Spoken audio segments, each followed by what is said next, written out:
So, from the childhood and teenage years, I was quite an obedient student who was not interested in anything.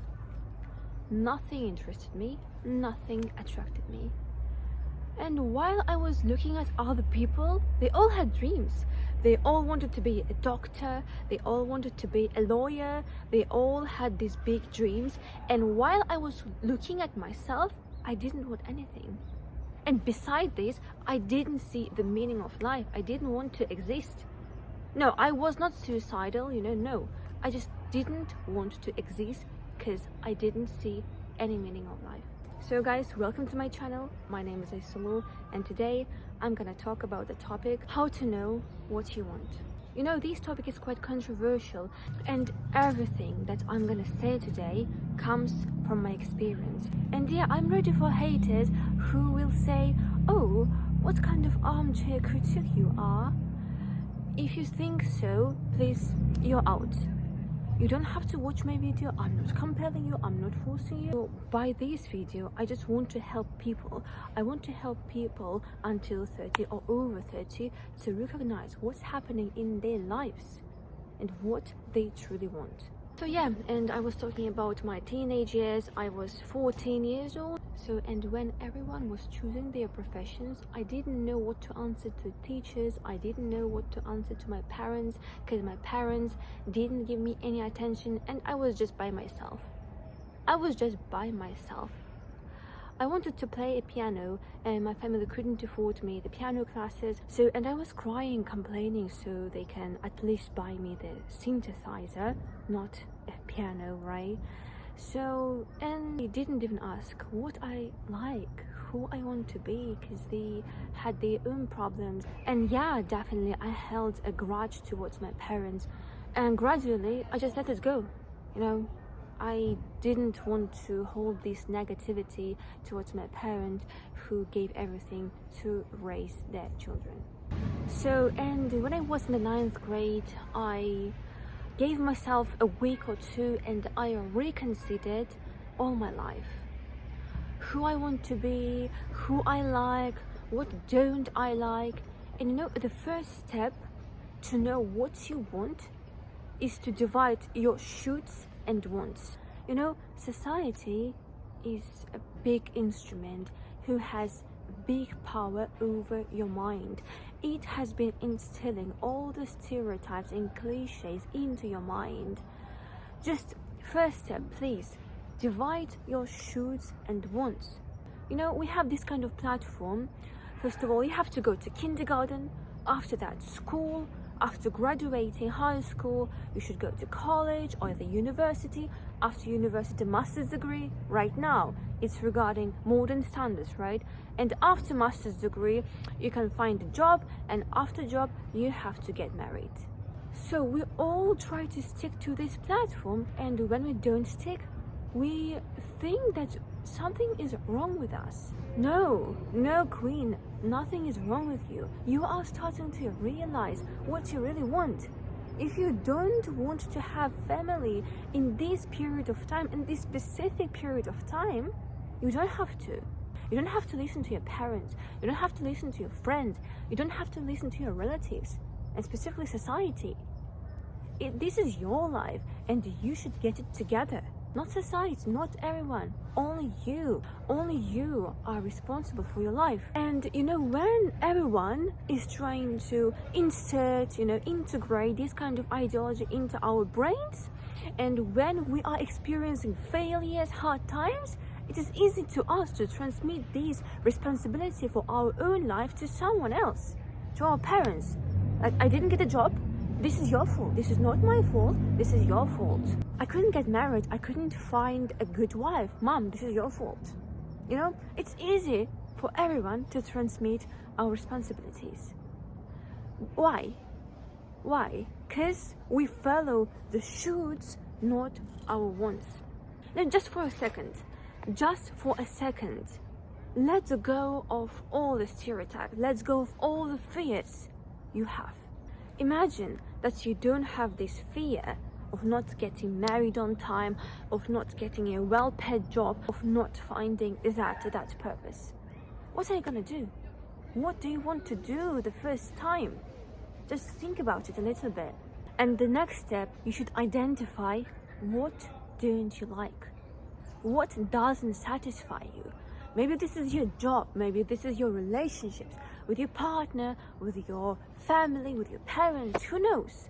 Just determine that. So the first step to realizing your real wants is to determine what don't you like. What don't you like doing in the future?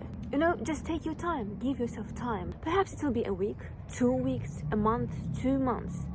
But give yourself time and don't take the pressure of society that you don't have a job, that your job is not well paid, that your partner is not well enough. Just, fuck them off, literally, and give yourself time to reconsider everything that you don't like doing, that you don't want in your life. Cut them off. And I didn't come to determining my goals, life goals and dream life myself. Do you know who helped me? My English and French teachers helped me, because they saw this potential in me. They saw this potential of learning languages in me. They made me believe in myself. They made me believe in my own potential. They were fostering this belief in myself. And while everybody was claiming, my parents, friends, everyone, even classroom teacher, that, oh, I is a quiet, a socially non-active student who is not interested in anything. Nobody believed in me. Nobody even asked me what I really want. Do you know what kind of impact teachers have? I've been hating math and physics because of the teachers. If other teachers taught me, perhaps I would love these subjects too. And in our lives, teachers, mentors, coaches, they have a huge influence on our lives. So if you have an opportunity, just try to find this kind of person who can help you to find your way, who can help you to lead you to a particular way. Because this is significant. These kind of people, they make you believe in yourself. These kind of people, they make you feel more confident and stay still on your ground. Alright, so the next main point, you should find out what is important to you. Well, just answer right now, what is important to you in your life? You should find your own values. What kind of values do you have? What values do you bring with yourself? Your values show what kind of person you are. Values of people show what kind of people they are. And this is true. And while answering this question, try to choose these values that have emotional response. Just emotional response. Stop this video for some seconds, minutes, maybe a day, and just think over your values. Think over what is significant in your life. And after spotting all your morals, principles, and values, you can make changes. You can make changes using these values of yours. Ask yourself questions a lot. Ask yourself questions every day. And to determine these wants of yours, you should ask, what do you want people to remember when you will die? Do you want to contribute to science? Do you want to be remembered by people? What do you want to leave after yourself? What are you passionate about talking? What are you passionate about doing? What are you passionate about listening to? What are you passionate about reading about? Ask yourself these kind of questions and other questions to know about yourself more. To get to know yourself more and more every single day. Because nothing is perpetual. Nothing. I can say, well, yes, I have ambitions, I have a big dream, I want to be a diplomat. Who knows? Maybe in a year I'll have this traumatic situation, or what after I will change all my priorities completely. Everything is temporary, and nobody can't give a guarantee to all your dreams. And I hate this phrase when they say, oh, you should find only one partner for the whole life. You should find only one job for the whole life. What if you don't like it after getting a job? What if you are not just satisfied by the salary, and you're just not satisfied mentally, spiritually? What if this partner of yours will cheat on you? What if you will start losing interest? Nothing is perpetual, nothing. And this is totally fine to change your priorities. Even if you have the desires and dreams of yours, this is in this period of time. And you shouldn't object the fact that everything can change at once. Who said that I should have only one job for the whole life? I want to have different passive income streams. Who said that I should be in a toxic relationship the whole life? If this partner of mine is an abuser, if he's cheating on me, if he's disrespecting me, shall I stay with him the whole life? No. One of my values is self-respect, and I will not let other people to destroy my values. That is why people and all the things in the world, they tend to change, and this is totally normal. This is okay. That is why I'm saying that you should get to know yourself every single day. Every single day. Even if you are living with a particular person 50 years, this still doesn't mean that you know this person 100%, that you know this person completely. You don't even know yourself completely, because you are changing. Your worldview is broadening, widening. You are interested in new things. Your priorities may be changed, your interest may be changed. And this is fine. As your values change, your lifestyle changes as well. I repeat, as your values change, your lifestyle changes as well. That is why you should identify all the changes that are happening in your life. Moreover, stop living in the past. Stop living in the future. Start living in the present right now at the moment. Because we are deciding something from our present perspective. Don't try to get things right for the future self. Because you are making decisions for your present using the information that you have right now. As I said before, as I mentioned before, everything can change. And the things that you decide right now may not work in the future. That is why focus on present. And don't be afraid of the future. Don't. I know that a lot of people, when they are letting go of this period of living with their parents together, they don't have anyone to transmit their responsibilities, to transmit their failures, and making excuses. They start to realize that they are responsible for their lives themselves, and they're starting to panic. They're starting to feel uncomfortable because they are the only one who are responsible, who has this accountability on their lives. Start to realize that only you are the one who is accountable for your own life. Not your parents, not your friends, neither your acquaintances, relatives, your partner, only you. Only you. Even if you're happy, even if you're unhappy, even if you're successful, even if you are unsuccessful, you create your own reality. You know what? Nowadays, people get into relationships without being happy themselves.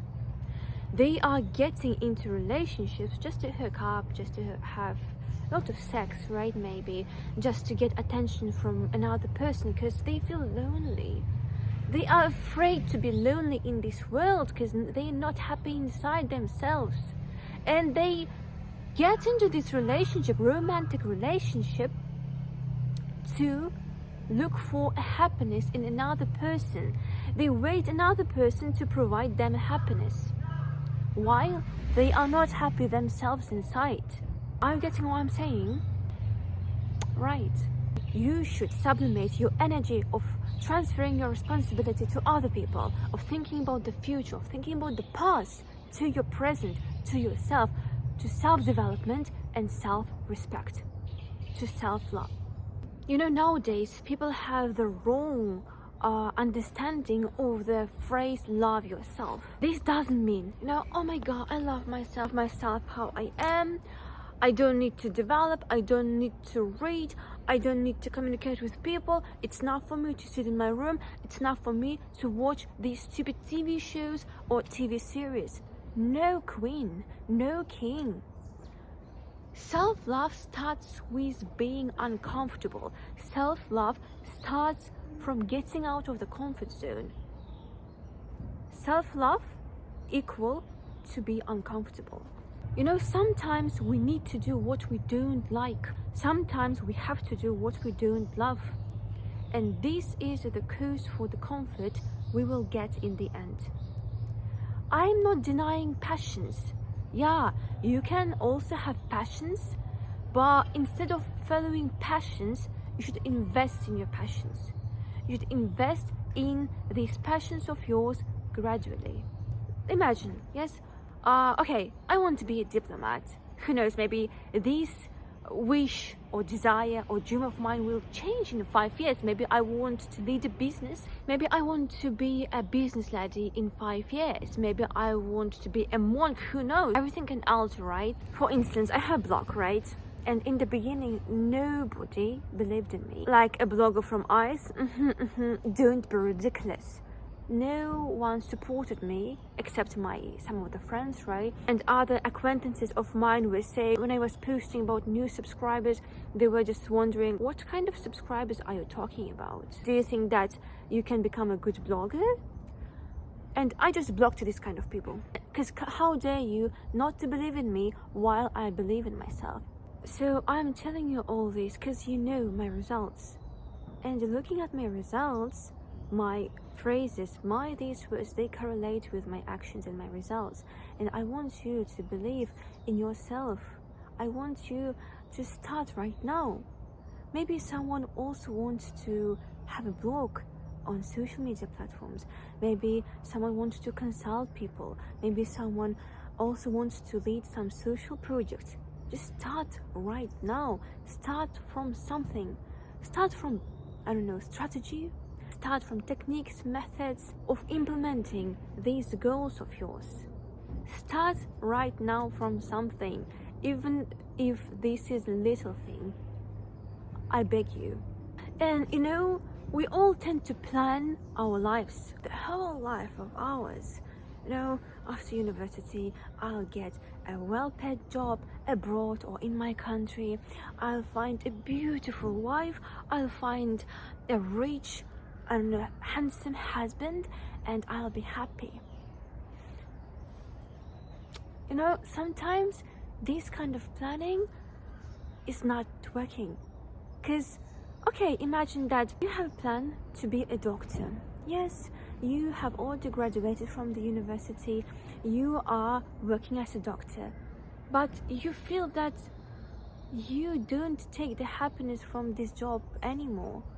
You are not satisfied by this job anymore. You are exhausted, you are just drained after work, and you want to change something. You know how many people are out there that change their specialties even if they are 40, 50, 60 years old? Even doctors, yes, they were studying 10 years. Nobody's gonna neglect, but anyways, they changed their major. And someone became a businessman, someone became a motivator, someone became a mentor. And these people had a courage and took a risk to live their own lives, not the life the society wants them to live. Did you get it? Did you get what I'm saying? That is why, start taking actions. Start doing everything little by little with your own pace.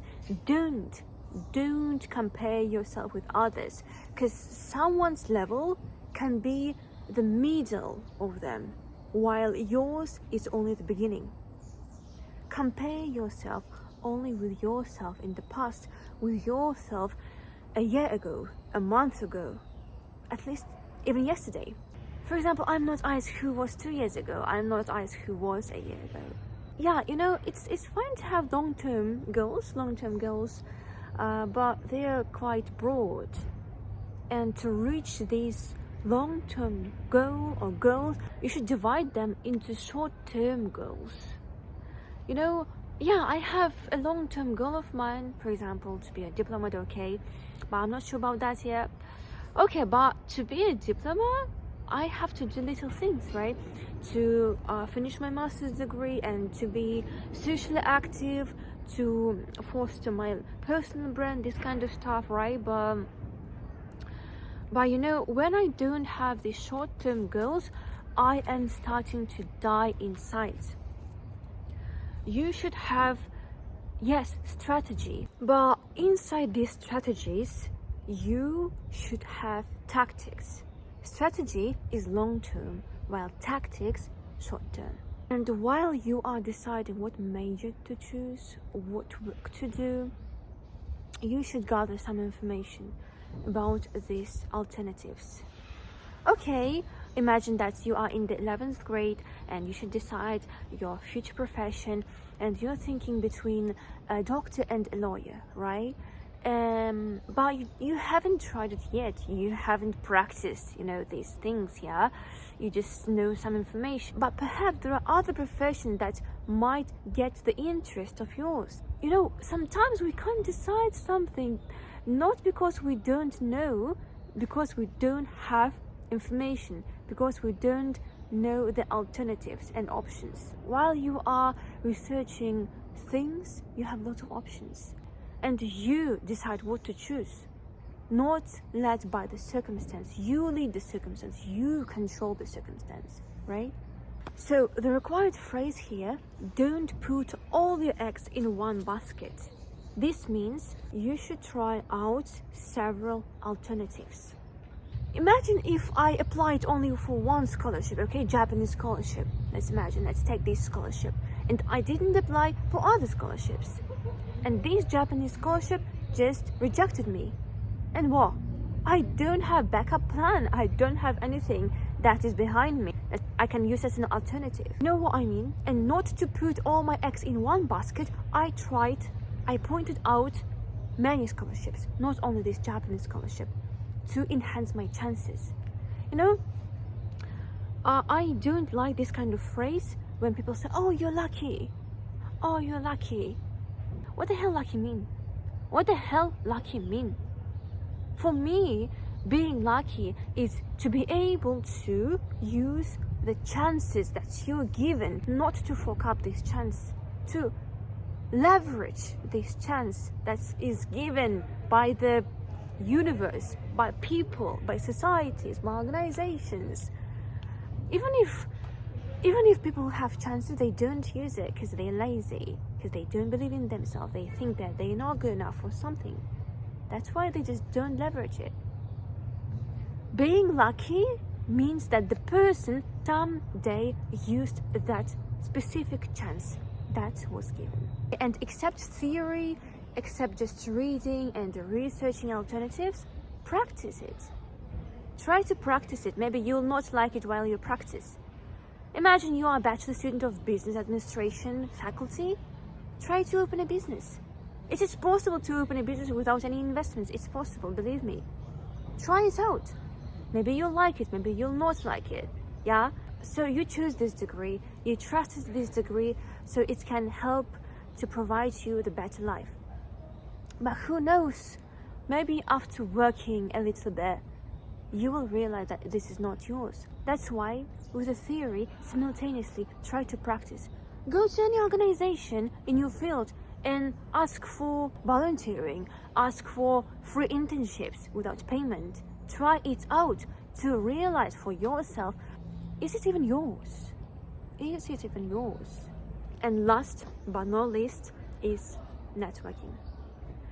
Networking and effective communication skills, they have a lot of influence. They are really, really powerful. You meet a person, and this person can introduce you to other people who can also open a lot of doors, who can also provide a lot of chances. So after that, you can get lucky. Yeah, being lucky means to leverage all the skills, communication skills, all the opportunities and chances you're given. Guys, thank you very much for watching until the end. I really appreciate your time. And guys, you know what? I'm really proud of you. I am really proud of you. Just let's applaud to ourselves. Let's applaud to ourselves right now, because you watching this video to change something in your life. You are watching this video to be the better version of yourself, and I appreciate it. I am proud of you. I love you guys, and see you in next video.